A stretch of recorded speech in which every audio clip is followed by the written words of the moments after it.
Show offering you plant advice for any space in your life. Introducing your perennial hosts, David Bates and Josh Carey.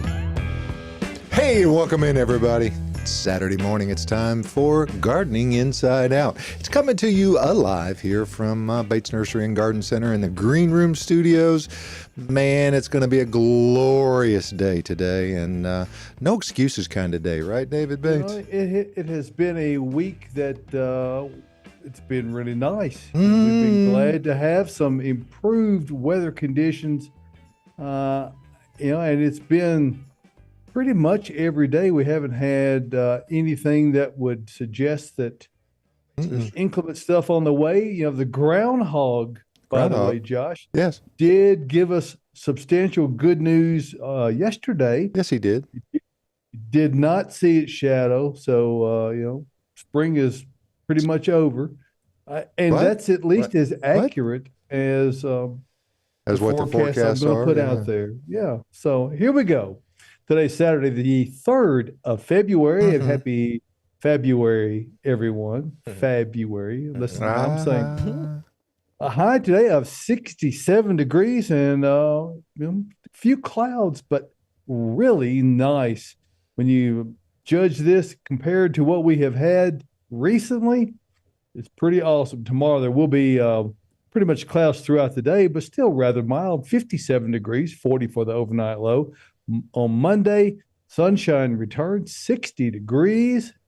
Beautiful conditions, 33 for the overnight, 58 on Tuesday, hanging at the 33 for the overnight low temperature.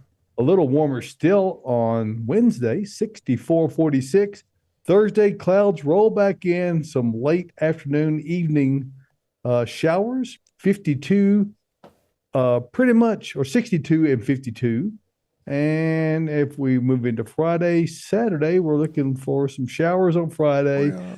Again, next Saturday, it's looking really nice, 61, 45. So all things considered, it's good, albeit a slightly chilly, 33 degrees currently here at our Bates Nursery weather station here, live from the Green Room at Bates Nursery and Garden Center. So we're glad to have everyone in today. Be a part of Gardening Inside Out. You got that right. And it's going to be a time to get out. Open the windows today. I mean, let the air blow through the house and just, it's going to be glorious. Put your shorts on if you don't have them already. And I know that... No, it's too early for shorts. Tyler does across the way. Good morning. Tyler will also say good morning to Caroline and Austin. Welcome in, guys. Good morning. Always. I'm with Josh. I'm not ready for shorts, but Tyler is. I see his those legs are out. They're out this morning. Tyler. Thanks, y'all. Hey, you know what? Need some sun, too. Gosh almighty. That's the whole reason, Josh. Okay. Guys like Tyler and I have to commit to shorts early. That's just the way that it is. I've noticed that about you, David. You're always one of the first to pop the shorts on. I'm always nervous about it because, like Josh just said, my legs are blinding white whenever I first pull them out. Come springtime when those legs come out, no one can see when they look at Austin. I hate it. Wow. Well, that's why it's easier to deal with that level of shame early in the season than it is later in the season. Anyway, well, whatever your decision is regarding when you will put shorts on, today might not be a bad choice of it. And if you have to carry sunglasses around to hand out to those around you so that they don't become blinded by the lack of pigment, that's just the way it is. That's the only way to get it when you're fair-skinned, like many of us around this table are anyway. So let's move along to what I understand is a plethora of questions we have received. And Caroline, you were kind enough to send out a list of those. Well, that was Tyler. That was TT. That was Tyler. That was Tyler.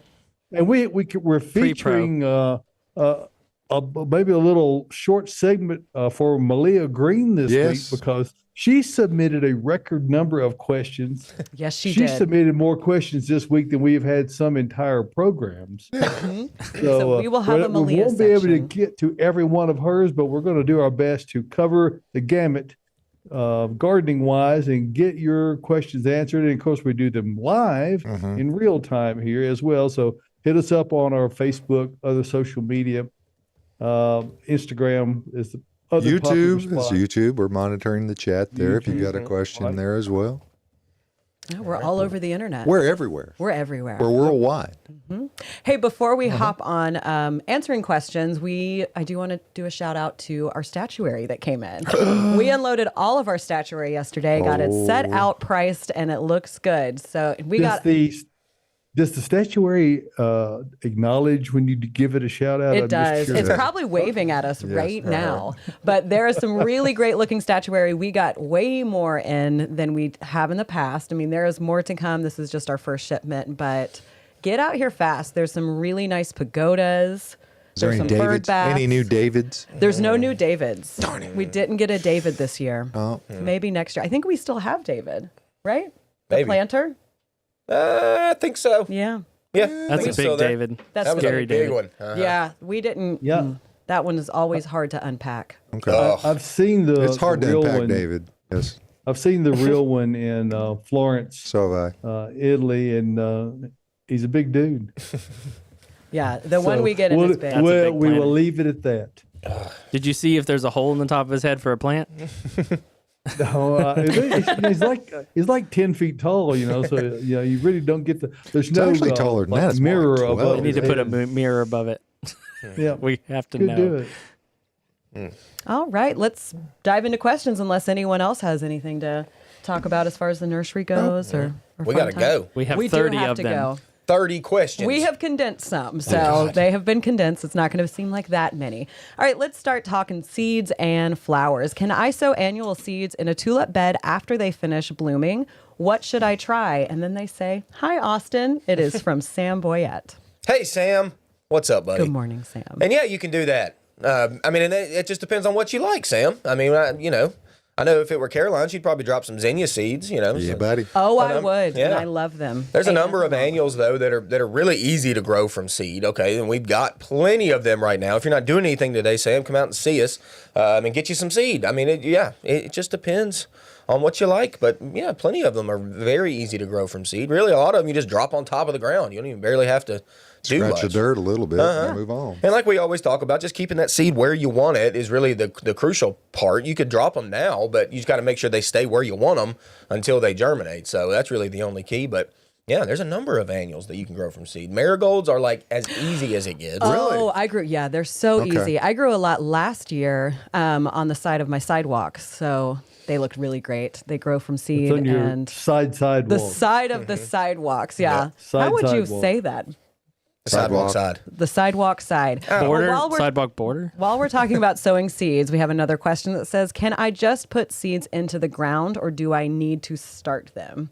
Assuming they mean starting them inside in seed pots. That's a good question. I almost really. prefer to just start them outside if I can. Okay, there's some things that we do kind of want to control a little bit if we could help it. But starting seeds inside, usually our homes don't have enough light to really get a strong seedling. So if you can avoid that, then yes, avoid that and plant directly into the ground. Now, some things like your vegetables, say like tomatoes or peppers or whatever, those need a little bit more of a controlled environment to get them up. And then plus you want them individualized. You want just one tomato or one pepper per. So you're not just like scattering seeds like you would with annuals. You really kind of want one plant, with another one spaced about 2.5 to 3 feet apart from it. So those you're probably going to want to do it from a controlled environment, or at least outside in seed trays. Yeah. But not necessarily inside your home because the light's just usually not sufficient enough. I just have much better luck starting stuff in the ground. Really? Especially like you said, oh my gosh, transplant.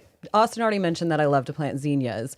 And I've tried to start them in little seed trays inside. I've done it outside. They just handle starting in the ground. Their roots are stronger. They get one start, and it seems like a better start instead of starting them somewhere. Transplanting them, and it takes for me a couple weeks for them to really, really start growing after I put them in the ground from those pots. And the difficulty that most people have when they're starting things inside is the two things that they tend to have excessive amount of heat and not nearly enough light. And that's what you get when you get outside is you get sufficient light and you don't get excessive heat. So consequently, you get plants that germinate and they are shorter and they are Leggy and they're Yeah. much tougher. Now, as Austin alluded to, is that you can also get plants that are growing together. So if you've dropped a bunch of seed down, it's a little tough to thin them. You may have Right. to just selectively remove some.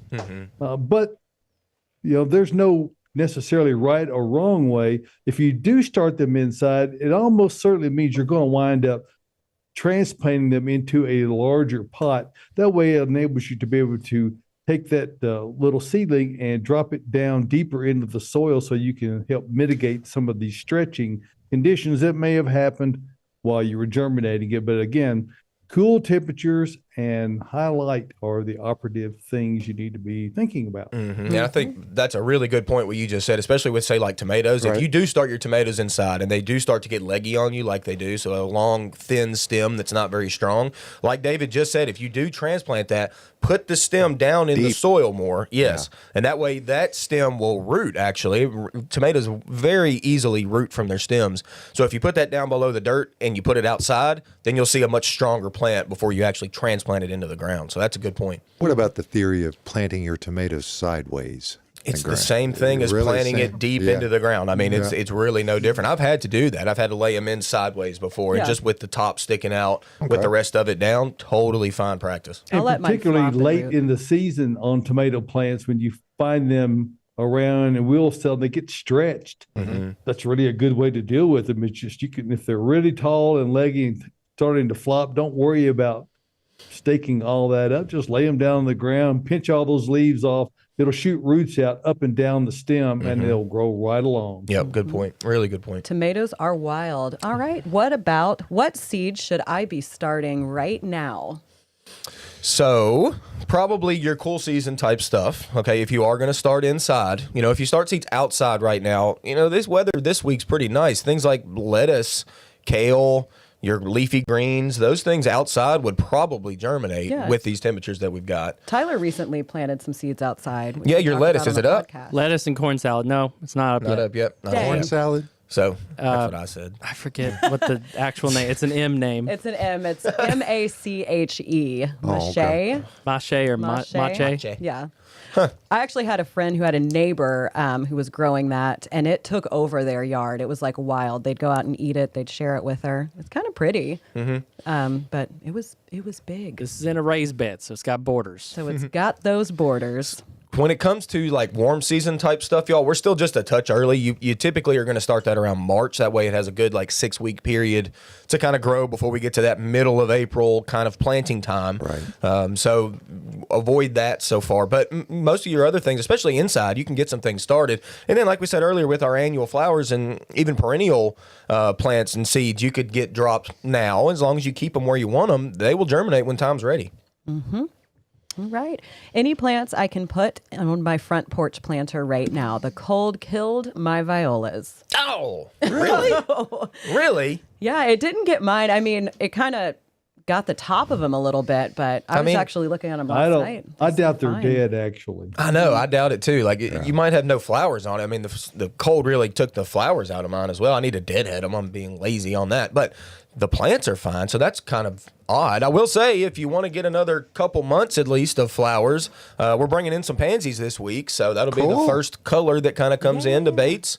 We're all very excited about this. It's coming from Riverbend out of Virginia, and we've got a lot of perennials coming on it, but also, like I said, pansies and annuals, so you can redo that if you want for a couple months, but there's plenty of plants you can put in pots over the winter, especially like shrubby things. We've got plenty of that right now. Yeah, I just put a little mugo pine. I can't remember the name of it. It was the yellow one. Do you know which one I'm talking about? Gold something. Gold something. Gold something. It's gold something. It's gorgeous. I put it in a pot, I'd say 2 weeks before we got the snow, and it looked gorgeous in the snow, and it's still doing great. I love little evergreens in pots all around my porch. Jane Gibbs says, Mache, delicious. Yeah. Learn to love it in France. Oh. En français. Right, David? Ooh, Francie. Yeah, absolutely. Okay.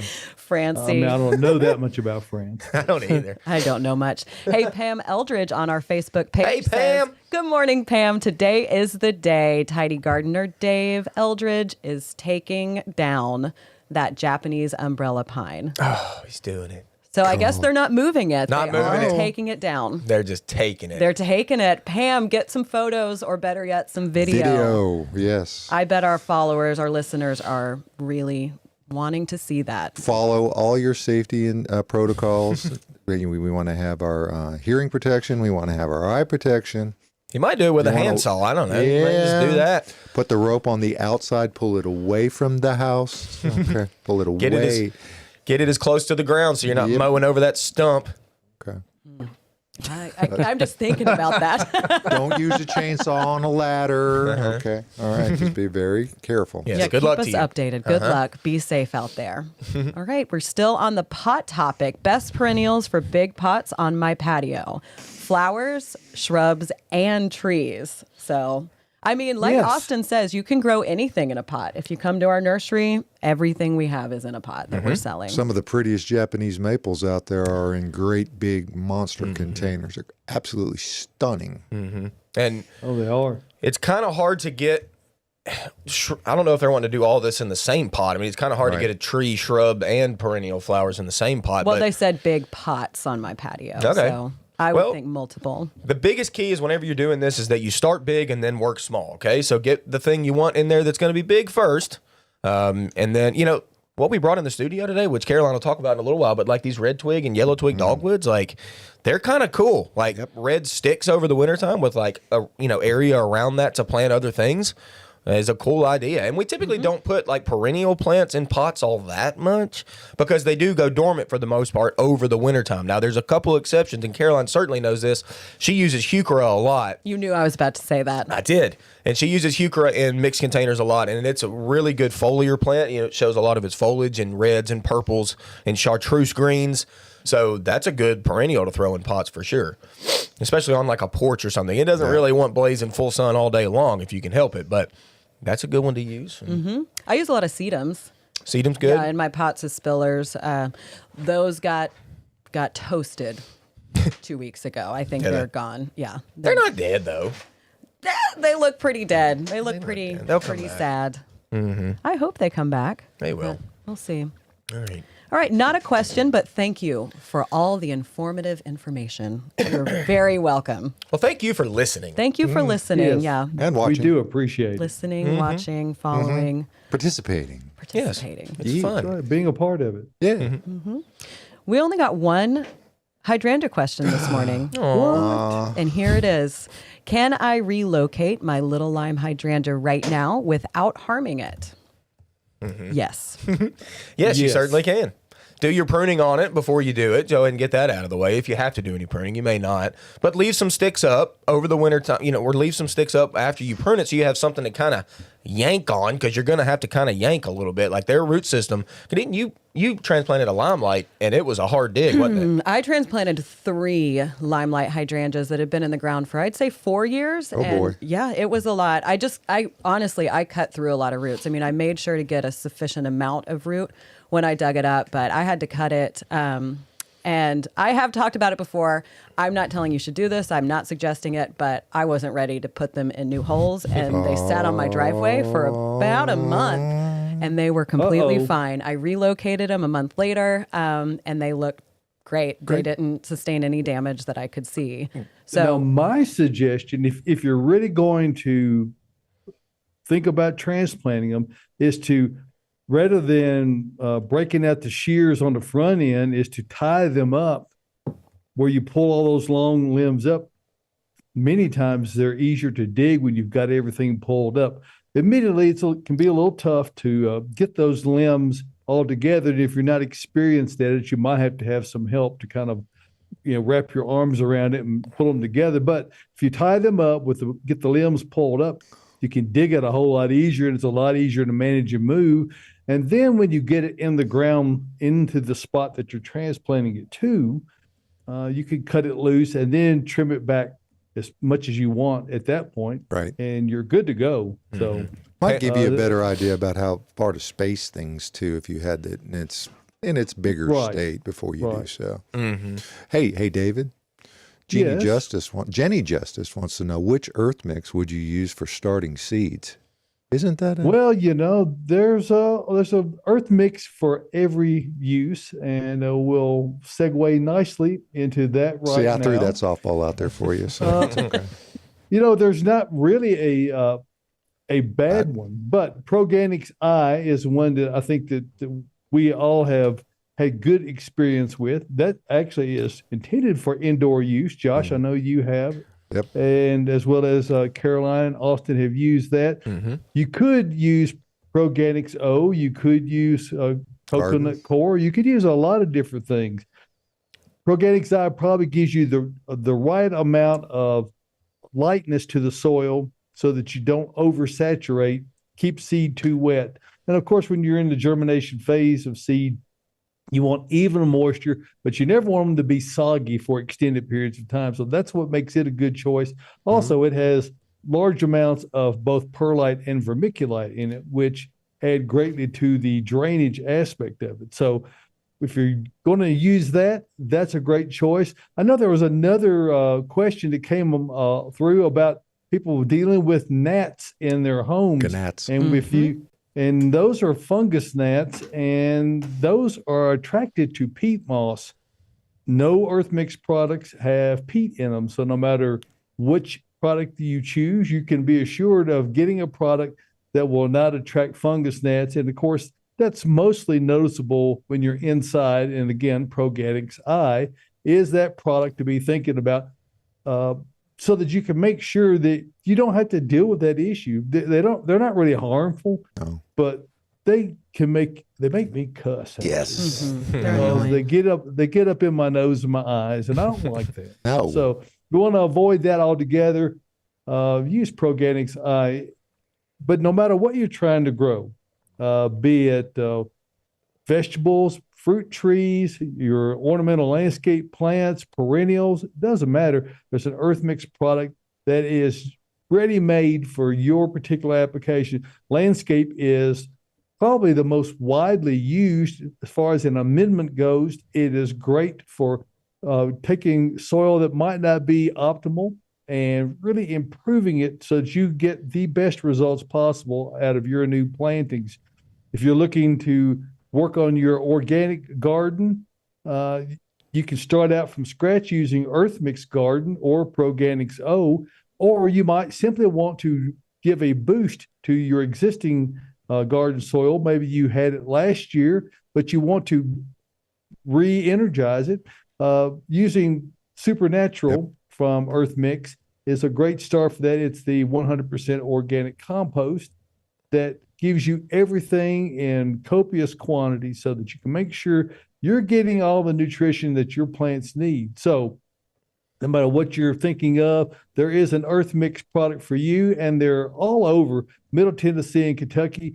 Simply go to earthmix.net, click on the website, and there you'll see the map come up, shows you all the locations all over Middle Tennessee and Kentucky. You can either zoom in to a location nearest you, like such as Southeast Landscape Supply over there in Talbot, Tennessee, or if you maybe down in Rudy's, down in Killen, Alabama. Killen, which is near Huntsville, anywhere around the area, or you can put your address in for turn-by-turn directions for the nearest reseller of products nearest you. Make sure and support the great folks who sell Earth Mix Garden products, because they're really trying to help you get the best products and have the best success in your gardening efforts. Remember this, success in gardening begins at the ground level when you use Earth Mix Garden products, and we appreciate you giving us a moment to discuss that and help take a lot of the work out of your gardening efforts. Absolutely. The best input to get the best output. There you go. That's Earth Mix Garden products. What other questions do we have? Well, let's get on that question about fungus gnats that David just mentioned. So someone is having an issue with fungus gnats and they're asking how to get rid of it. I would say the first thing to change are your watering habits. So you usually will attract fungus gnats when you're overwatering your houseplants, which is not good for houseplants. So go ahead, cut back on your watering a little bit. Now, I would say the best way to actually get rid of the fungus gnats is to switch out the soil and get a new bag of soil, throw out what you had used before if you still have it. When you go to change that soil, bring the plant out, get all that old soil off, rinse off the roots pretty well so there's nothing left. and then repot it in that new medium. Earth Mix Proganics I is what I love to use. It does great. I don't have any issues with fungus gnats. Now, if you don't want to repot that plant, if you're not ready to do it yet, you can do a soil flush with a hydrogen peroxide water mix. I usually do like 1 part hydrogen peroxide to about 4 parts water. And you have to do that a couple times to really get rid of it. It will help as long as you do it about 3 times. If the infestation isn't really, really bad, it should knock them right out. Fungus gnats, they're annoying. They're kind of gross. They'll fly into your face, but they're really not that bad. The issue with it is the moisture that's in that soil killing that house plant very, very slowly. So 1 part hydrogen peroxide to 4 parts of water. To about 4 parts water. You can also use those mosquito dunks that they make. I haven't used those before, but Terry up at Checkout, who we all love, she suggests that. She's used that before, and she says that does great. There's a couple different things holding you can their do. little heads down under the water. You just dump each one down, one at a time. Yep. The little special tweezers they give you to do that with. Oh, that sounds kind of cute in an evil way. Okay, let's talk viburnum. Planning to buy some snowball viburnum. What are the pros and cons? All right. I don't know if there's many cons. I think the only con that a lot of people realize later on after they get their snowball bush is that it gets very large. Okay, they get very large if you let them. So pruning efforts are going to be needed if you're going to try to put it like somewhere close to your home or like in a bed that's kind of tight. Like don't grow them that way, y'all. Like they want to get big, like large. 10, 12, 15 foot tall, like no joke if you don't cut them. So that's about the only con that I don't think people really realize. The biggest thing too is that most people will call a snowball viburnum, or they'll think it's a hydrangea, okay, because it looks very similar to like an Annabelle type hydrangea, except it gets much larger, and they bloom in the spring. All hydrangeas typically bloom in the summertime, whereas viburnum is a much earlier bloomer. It blooms in the spring, and it's got perfect round, crisp white blooms. It's a beautiful, beautiful plant, extremely hardy, but don't confuse it with hydrangea. It's a viburnum, and it gets much larger. And most of the cultivars are going to be deciduous. There are some that are broadleaf or at least semi-broadleaf.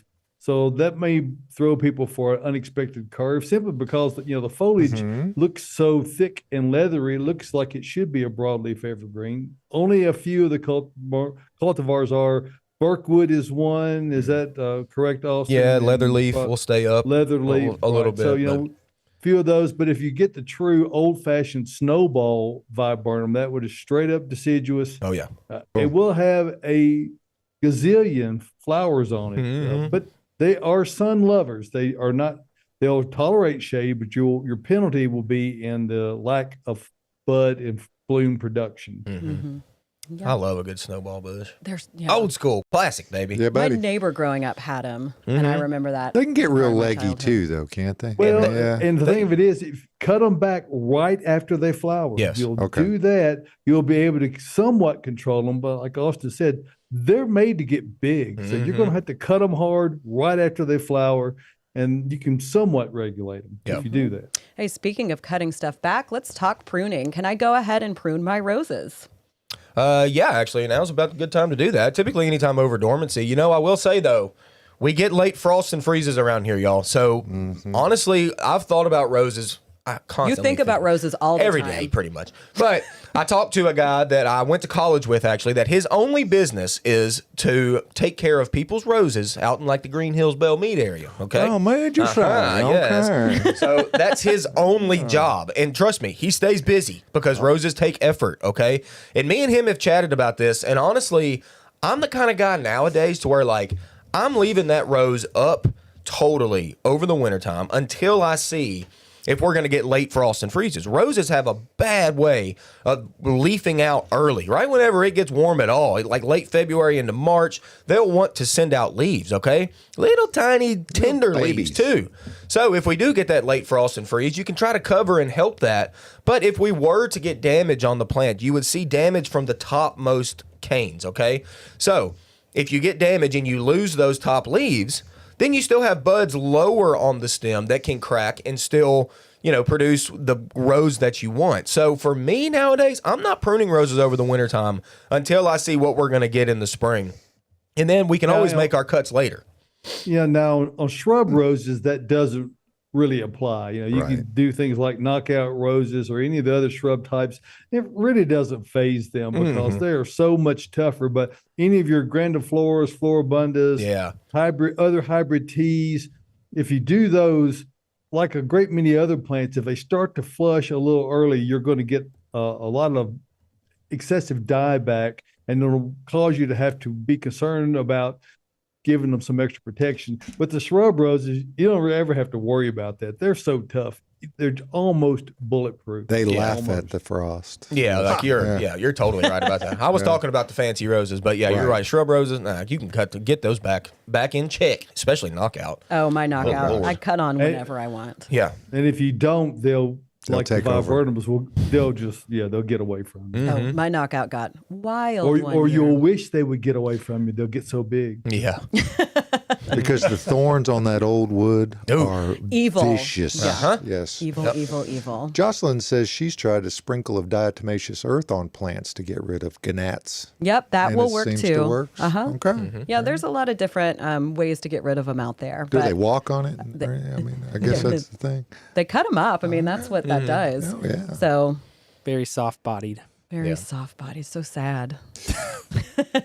Best Don't think about time it. to cut back sweet autumn clematis damaged from this recent freeze. Sweet autumn clematis really deserves to be cut to the dirt pretty much every single It year. deserves to be cut It to the deserves dirt. it. Yes, because it's so wild and crazy And beautiful. smells so good. It does smell good. It's a little bit invasive, or can be, but Right on the edge of invasive. It's right there. it is right there, and it's a heavy bloomer, and it's a heavy bloomer on new wood, so it does not matter. But like I said, I've read a lot about this back in the day, a lot about different clematis, and there's different techniques with different clematis, but sweet autumn deserves to be. It's the easiest way to do it too, y'all. Don't even think about it. Go out there, clear cut that stem at the dirt. You're going to see new sprouts and new shoots and new flowers just fine. So yeah, clear cut it. Clear cut it. Gone, clear cut it. Oh. Let's talk about cutting grasses. When do you recommend to cut back silver adagio grass? Last year, I cut back in late February or early March, and the middle never grew. They looked so bad with the middle flat and the sides growing. Sounds like they got wet to me. It could be wet in the center. That does happen sometimes with grasses.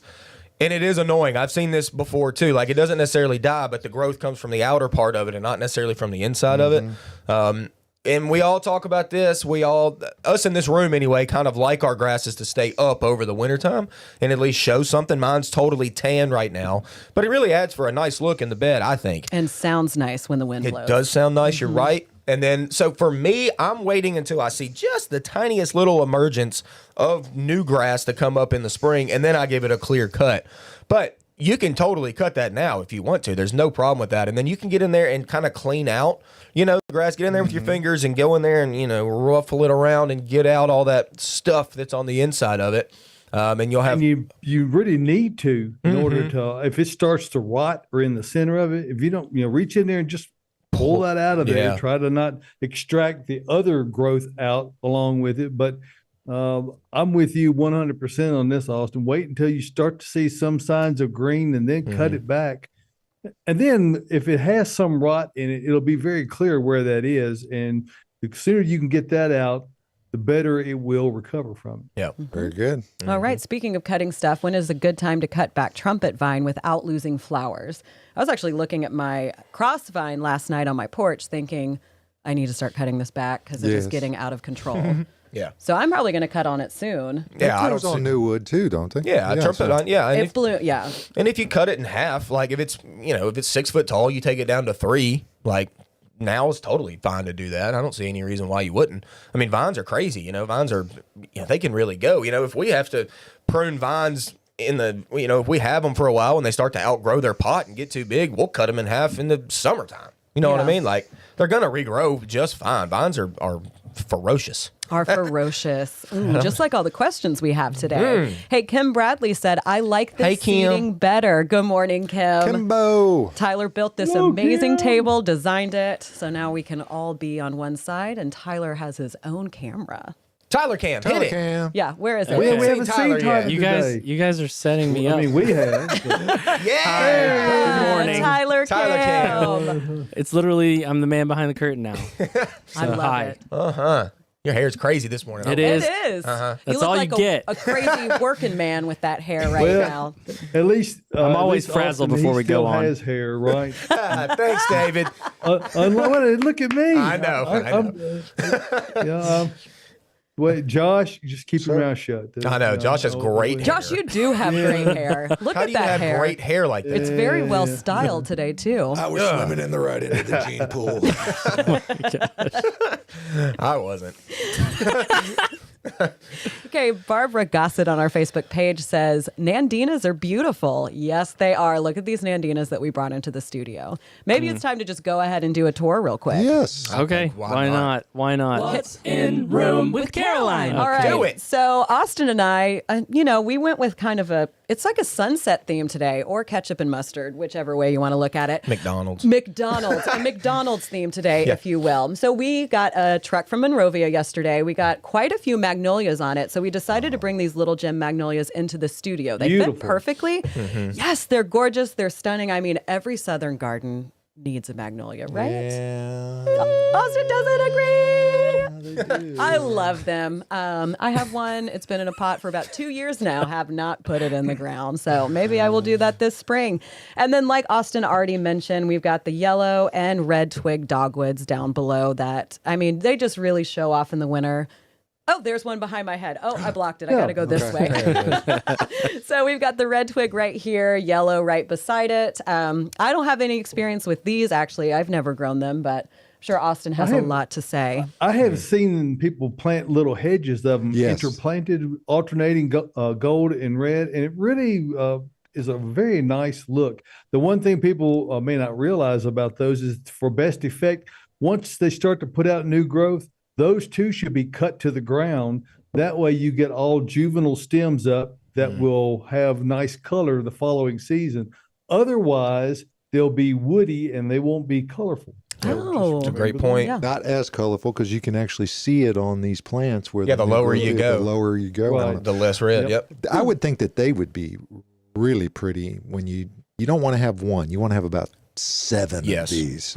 A lot of them. Yeah, and it would be absolutely Big old stunning. mass of them. Yeah, I do love them. All right, so those Nandina that have already been mentioned, Firepower Nandina. Now, these look almost fake. Yeah. They're so red. And the red that I'm seeing on our monitor seems pretty true to how red they are in person. Austin saw some on a cart when we were trying to figure out what to put in the green room yesterday. And he was like, Caroline, we got to go get those Nandina. Look at them. And I Yeah, said, and they're "Let's go." actually the color on the monitor is not doing them justice because they are much deeper with the They look red. like they have leaf polish on them. They really do. do. I mean, it's crazy. Everyone at the nursery is talking about how the plant itself looks better than the picture on the tag, which a lot of times is the other way around. You know, they try to Right. put the best picture they can on there. Then we've got some creeping phlox down in front, those early spring bloomers. We just got those in this week down in Perennials. We've got this color, we've got kind of a lilac color, and I believe a white. So we're starting to get some, cold weather perennials in at the nursery. And like Austin talked about, we do have a truck coming in next week. I'm going to need to plant some of those. And then down in front, I'm drawing a blank. So Austin, take over about those. It's just gold mop, I think. Ain't Gold it? mop. Yeah. Gold mop cypress. I think this is the third time we brought them in. So the fact that I drew a blank is kind of amazing. Golden. It's called Golden Charm. Golden It's Charm. Monrovia's version of gold mop, pretty much. Well, that's a good price on those too. It's not bad. I'm not going to tell them. They're fairly down large in- for the price. And these are a deal too. The Nandinas are quite a deal, and they're going to stay small too. That's nice. That Yeah, really it's is. Down in front is one of those comments that Josh used to hear a lot at football games. Yes. From people behind down in front. Just because they give you a seat doesn't mean you have to use it, David Bates. Oh, I understand. Yeah. Okay. But that is what's in room this morning. Nice. Ketchup and All mustard right. theme. Great job. We got a Absolutely. live question in from Helen on our Facebook page. In my eagerness to start planting, I purchased Double Take Scarlet and Magical Gold Forsythia from Bates a few days ago. Can I plant them now or should I wait? No, do not wait. Get them in the dirt. I want you to get them in where you want them, and that way you can enjoy the blooms where they're going to be in the spot they need to be in. Forsythia is very, very hardy. And it's about to start popping off. You know pretty what's soon fun? now. Yeah. You know what's fun? What's fun? Those stems are loaded up with buds, probably, I'm assuming. So plant those things in the ground, but then right before they want to pop, harvest one of those stems, just one. put it in a nice vase and bring it in your home. It'll bloom inside your house, and it's fantastic. It will. I totally forgot we used to do that when I was a kid. I know. It's fun. plant projects as a kid. It was a fun one to watch. It's cool. that. Yeah. Adds a lot of beauty. And of course, we kind of specialize that here at Bates Nursery and Garden Center. We try to provide things that bring beauty to your garden and to your landscape.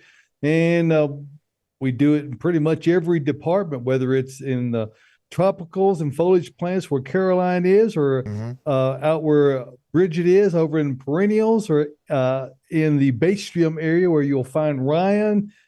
Throughout the nursery, you're going to find professionals who are passionate about their areas and can give you great information and also show you plants that will really add pop to your landscape.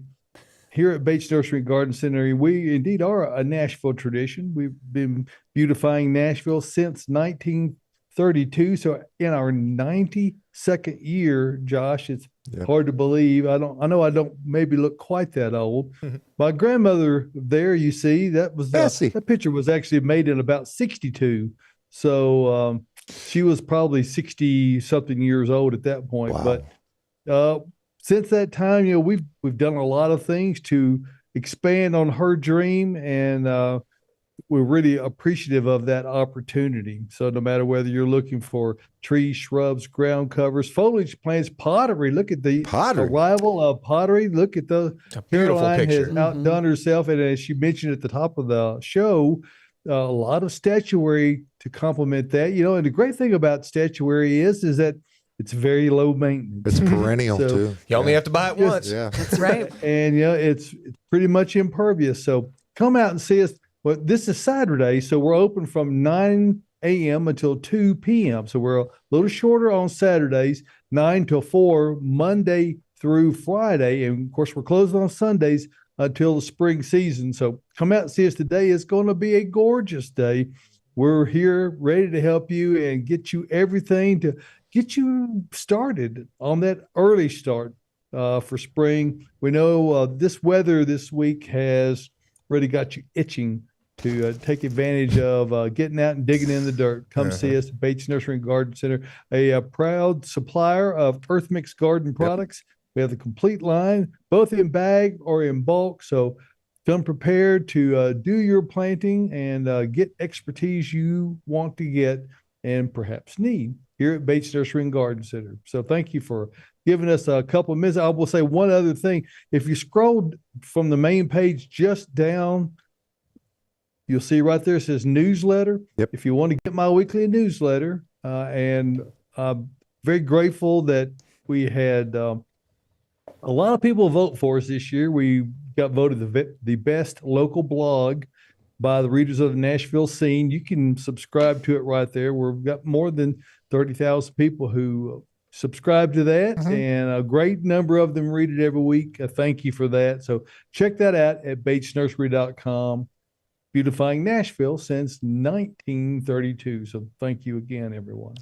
Hey, Pam is headed this way. We're about to see Pam live at the Pam's coming nursery. Oh, Pam, we're excited. Be safe. Hey, David mentioned all the statuary. I know I talked about that earlier, but I have a few pieces in my landscape. I bought one last year when we got it in, and just seeing statuary amongst all the sleeping plants, all the dormant plants, it just looks so good, y'all. I got little bunnies. Do you? I have like 4 different little bunnies. I've got the garden girl that's holding the weights, a pretty big one. She's a little bit spooky looking. I love her at night. She's kind of creepy. Colin wants to know, did the Nandinas keep the color all year long? No. That's just a winter color, yeah. No, Colin. They always show some color, yes. But in the spring, they're going to crack green. And then have that red undertone behind that. So it's almost always like I've never actually seen one this red. Like I don't know.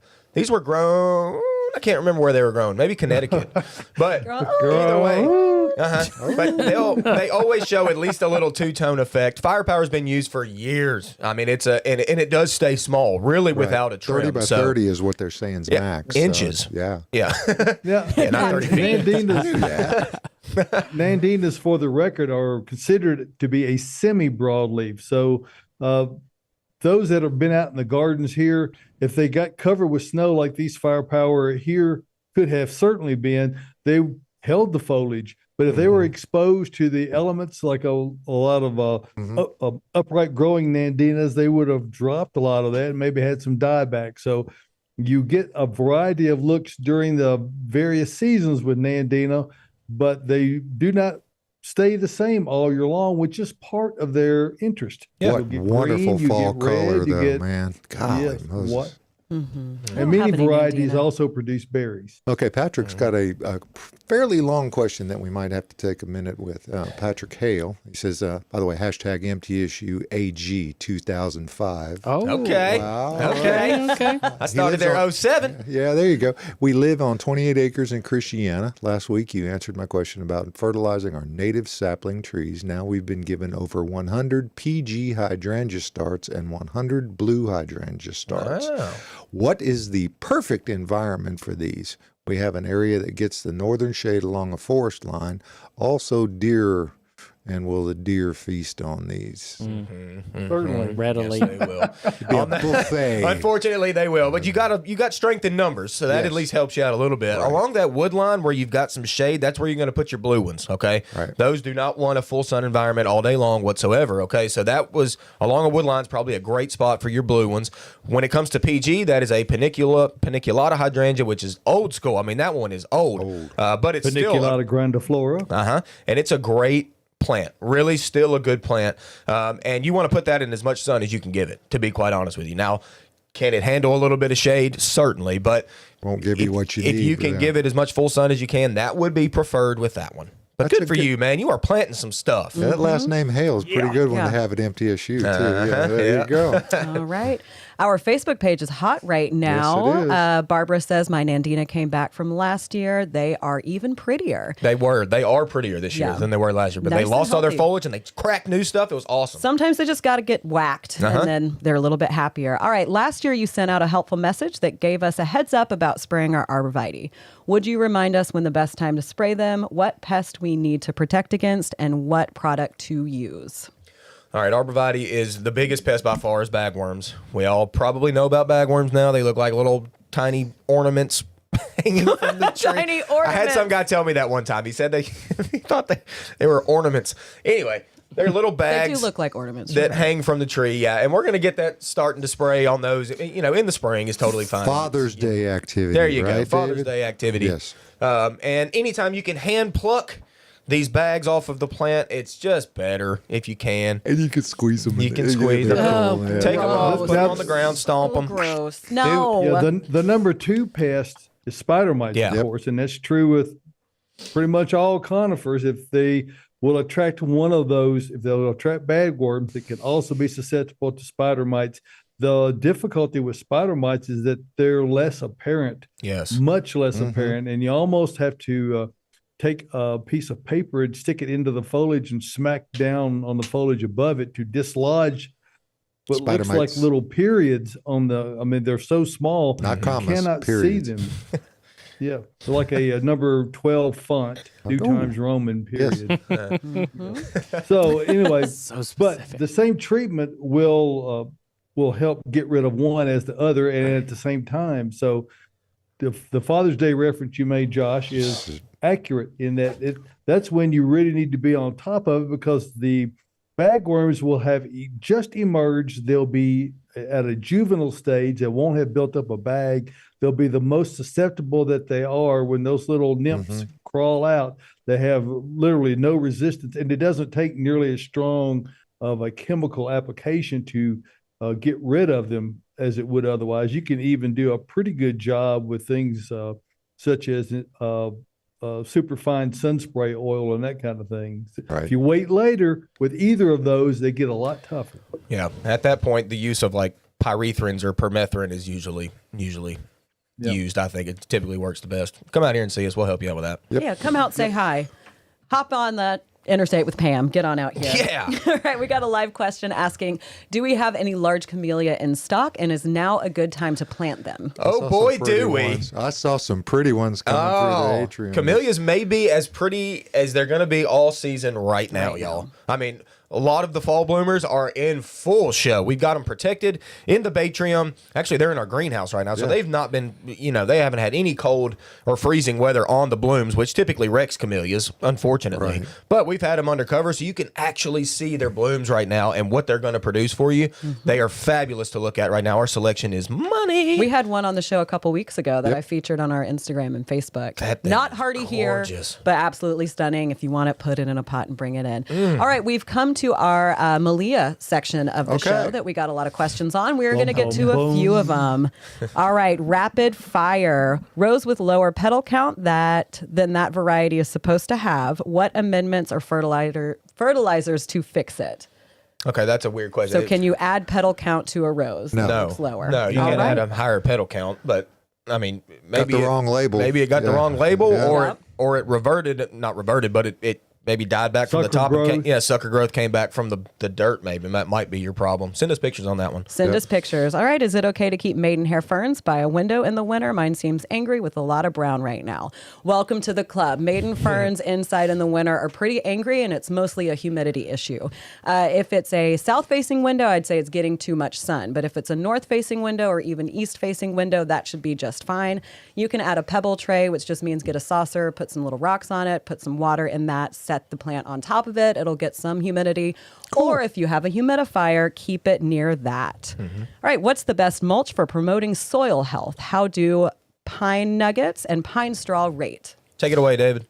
Well, they're both very attractive. They smell great. Yes, but as far as a true mulch goes, you really cannot do better than the brown natural hardwood mulch. It's a shredded mulch, and it breaks down into the soil. It really helps to improve the soil greatly, and it stays in place, which is really the litmus test of whether a mulch does what it's supposed to do or not. You want it to hold moisture. You want it to break down and go into the soil, and that will help give some control over weeds. So as far as true mulching goes, I would say just natural brown hardwood mulch. Bark type, right? Yeah. The bark type mulch. That's all we sell are bark type mulches. We don't sell the other types. Because the termites like the stuff that's below the mark, the bark. Things that are below the cambium layer is what termites can feed on, yes. All right. Malia, you do have some great questions. Yes. Let's talk about walnut trees. So she's asking, if you cut down young black walnut trees, will the roots left still kill other plants in the bed? How long are they toxic? Yes, they will still produce juglone for a while, or it will be in the soil at least for probably a number of years. I don't know the exact time when it gets released, but I bet you a decade. Probably, I would think, depending on how big the tree is. Okay, but good news for you is there's a lot of plants that are resistant to juglone, and we can help you out with that and not get you things that are going to be real susceptible. I wouldn't put your tomato garden right up underneath that. Right, but your sapling, it's going to depend upon how what the caliper on the sapling was to determine where those roots were. Too, right? Exactly. I mean, if you have a tiny little tree, you're not going to have much root development. If you have like I do, I've got a big 50-foot walnut tree that's huge. Yes. It's going to have a network of roots that goes pretty extensive. So really need to get a stump grinder in there and grind everything out the very best you can. And get rid of that. Excavate all of that chippings out, all of it. Scratch it out and put soil back in there, and then wait, because it's still going to be a while. It's still going to be a while. Things will help shorten the duration that the juglone stays in. Because sometimes I've seen walnut trees get cut back and then sucker right back up. Oh yeah. So if you don't really work it aggressively, eradicating them, they'll be back. Yeah. I have one on my fence line that's on my neighbor's side for his cattle fencing, and he keeps cutting it down. It's probably the third time since I bought my property that he cuts it down, it starts coming back, and it grows so fast. All right, she's got a question about a house plant. I need a tall 4-foot plus house plant for a low light corner space. What do you recommend? Dracaena or Sansevieria? Those are going to be your best. So snake plant, mother-in-law tongue, and then some people call Dracaena corn plant, plant. or dragon tree. Those are going to be great. They're low light, very low maintenance, low water. They can thrive in a space that gets indirect light. As long as there's a window in the room getting some sort of natural light, or you have supplemental light, it will be just fine. So those are my two favorite ones. All right, what are the growing conditions needed for a huge money tree? I can't seem to make mine happy. Wow, Austin's got one that he's had for years. Well, she's got an angry money tree and she's got an angry fern. What's going on? She's got some Come mad on, plants Malia. right now. Come on, man. I think what's going on is wintertime. I mean, house plants tend to suffer a little bit in the winter. Some of mine try to go dormant. Money trees, they can handle less sun than you would think. So Yes. it could be that you have it in a spot that is getting too much sunlight. That could be your Austin, issue. how or too would much you water. describe your money tree in a word? Money. Okay, there you go. I've had it over a decade. Y'all would not believe how dry it is It's right now. money. Come on. And it is money. We have- It's fine. That thing is easy. It's easy if you leave them alone. Leave 'em people. alone. Yeah. Like, golly, too much water. With any house plant, they just hate it. Yep. They do. So check where you have it, check your watering. Yours never really gets direct sunlight, whether it's the winter or summer, right? No, it has before, but one time I moved it out from the from the house because I know how tough money plant is, so I wasn't really all that worried about it. I moved it out into direct sunlight. Within 2 days, immediately sunburn as bad as you could imagine, just white. All the leaves went white, almost just totally. And I was like, whoops, I put that in too much sun. So I knocked off all the leaves, cut it back, and then it acclimated, and it actually lived in a nice full sun environment outside during the growing season. But I needed to slowly acclimate Yes, that, not you just did. send it like I do too often. You sent it It's too okay. hard. But We it's still talk alive. about that a lot. I've had it over a acclimating. decade. Yeah, Okay. you've still Malia, got what it. else? I think that's good for Malia. We Okay. got quite a few questions in, so let's hop back to Thank our you for regular. that. Malia. Yeah. Thank you, Malia, Thank for you sending for those questions. Yes. And they were great questions. Still got some other great ones, which we will answer on the No Down Next week. coming at you next week. Yep. All right. Any suggestions for foundation evergreen grasses, ferns, or cool plants? Evergreen grasses. All we sell is cool plants, baby. Well, she said ferns. There's that arborvitae fern that we were looking at the other day. I think I might take a couple home this weekend. The autumn fern, still a bestseller by far. Really good fall color. What's the fern I grow? What's the fern you grow? What's a fern you grow? What's that one I grow? It's tall. It's the one that gets Ostrich tall. fern? The ostrich fern. But it's not evergreen. did No, I it's not evergreen. No. But it's cool. Oh, it is It's a cool plant. I have one I planted 2.5 years ago or so, and it is just spreading out. There's pups everywhere. You planted yours in too much sun. That's Yeah, but as far as the evergreen nature of grasses, let it go brown. Let it get floofy. it's and let going it to. go- Yes. Yeah. Now we're all, I know in this room anyway, big fan of switchgrass and also a big fan of little blue stem, which is some natives around here. Good for erosion control and good for just beauty. Yeah. Yep. They're Good for beauty. beautiful. And then we got plenty of evergreens, y'all. Plenty of What does it evergreens. mean if your crepe myrtles are about 12 feet high and have black on the limbs? That's from Edward in Smyrna. It's sooty Maybe mold. time to trim. Yep. Yeah, trim that back as much as you can to get rid of the black stems because it's really hard to get rid of those black stems unless you climb a tall ladder and like literally remove it with your hands. So do some Pressure pruning on that washer. thing. Yep, a They'll little. come back, Edward. It's from probably aphids or scale, Edward. If last year you probably had insects and you just didn't really know it. So keep an eye out for that. Last year, a lot of bugs on crepe myrtles. I noticed a lot. Yep. Yeah, it was a buggy year for those, for sure. Right. What kind of plants for a shady front of the house bed, preferably that blooms? Hosta, a steel bee. Yes. Hossa, astilbe, heuchera. Heuchera. Those have, they don't have big blooms, but they're They got tall. They're great kind of foliage. wispy. They've got great foliage, and their bloom spikes are fantastic in a cut flower arrangement. They last for a long time. You know what else? Anemone. Anemone. Yo, Yes, I've check got out some of that. anemone. It blooms when like to nothing else is. It kind of does. blooms the same time as ish like asters. It's and a mums. later bloomer. Mine Uh-huh. did not bloom this past year because my husband went to town with the weed eater around Great. that garden bed as well. Nothing would make me more furious They if I can't- waited all year for it to bloom and then nothing. I was pretty disappointed. Uh-huh. That was I went through a decade of resentment against the Department of Transportation back in the day when Interstate 440 was lined with forsythia and flowering quince. Oh yeah. Oh, They I would remember go that. through mid-February every year and cut them back to the ground. I mean, days before they would bloom. bloom set. And it would just drive me up the wall. I finally had to let go and seek some therapeutic help for that. I see. That's the way it is. Whew, we had a lot today, y'all. Yes, we did. Oh, and it's all because of you guys out there in Yep. in the internet world and watching us here on Facebook or YouTube or all the other social media channels. Hey, watch out for little snippets. Watch out for the podcast that comes out. And what day does that publish? That's on Wednesday. Wednesday. The podcast publishes. Go out and watch the BN BBC. You got to go to the Bates page to catch that, but that's a way to do it. And next Saturday morning, we're going to come back and do the Gardening Inside Out show. Absolutely. It comes to you here from Bates Nursery and Garden Center in Bates Hollow. It's a beautiful day. Come out and Come see them see today us. at the store because they're going to be here until 2 o'clock. Don't come in at 1:45. Okay, come in or come on down now. Now. And they'll be happy to see you. Hey, thanks again for participating. We'll see you next week right here from the Green Room Studios for Gardening Inside Out.